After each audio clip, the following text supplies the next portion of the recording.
तीन दोस्त कब्रिस्तान के पास एक पेड़ के नीचे बैठकर बातें कर रहे थे। तभी उन्हें कब्रिस्तान से अजीब सी सिसकियों की आवाज़ सुनाई दी। उत्सुकता और थोड़े डर के साथ उन्होंने टॉर्च ली और कब्रिस्तान के लोहे के गेट को पार किया। अचानक उन्होंने एक धुंधली आकृति को एक पुरानी कब्र के पास खड़े देखा। वह आकृति उदास और असहाय लग रही थी। तीनों ने हिम्मत जुटाकर उसके पास जाने का फैसला किया। अन्नू ने धीरे से पूछा, आप कौन हैं? इस रात में यहाँ क्या कर रहे हैं? आकृति ने जवाब दिया, मैं एक आत्मा हूँ, मेरा नाम रहीम है। मैं और इस कब्रिस्तान की बाकी आत्माएं एक प्राचीन अभिशाप के कारण बंधी हुई हैं। हर रात एक दुष्ट जादूगरनी जागती है और हमें अपने जादू से सताती है। माया ने उत्सुकता से पूछा, इस अभिशाप को तोड़ने का कोई तरीका है? रहीम ने बताया, हाँ, एकमात्र तरीका है जंगल के बीच में एक बरगद के पेड़ के नीचे छिपी एक जादुई किताब को ढूंढना। उस किताब को आधी रात से पहले नष्ट करना होगा, वरना अभिशाप कभी नहीं टूटेगा।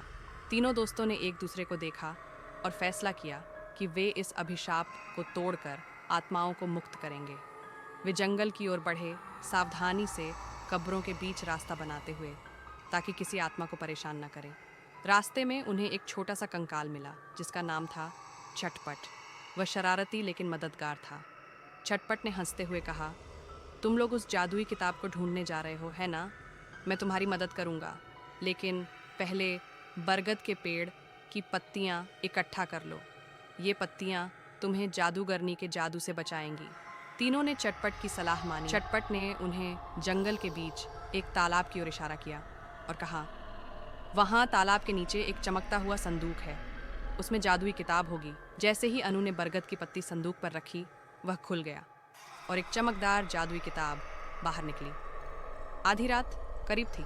तीनों दोस्त किताब लेकर कब्रिस्तान की ओर दौड़े। वहां पहुंचकर माया ने किताब खोली और उसमें लिखे प्राचीन मंत्र को पढ़ना शुरू किया। जैसे ही मंत्र शुरू हुआ, आसमान में बिजली चमकी और ज़मीन हिलने लगी। अचानक जादूगरनी प्रकट हुई। उसने गुस्से में चिल्लाकर कहा, तुम मेरे जादू को तोड़ने की हिम्मत कैसे कर सकते हो? उसने अपनी जादुई शक्तियों से तीनों पर हमला करने की कोशिश की, लेकिन बरगद की पत्तियों ने उनकी रक्षा की। जादूगरनी की शक्ति कमज़ोर पड़ने लगी और वह धीरे धीरे धुंध में बदलकर गायब हो गई। मंत्र पूरा होने पर कब्रिस्तान में एक सुनहरी रोशनी फैली। रहीम और बाकी आत्माएं मुक्त हो गईं।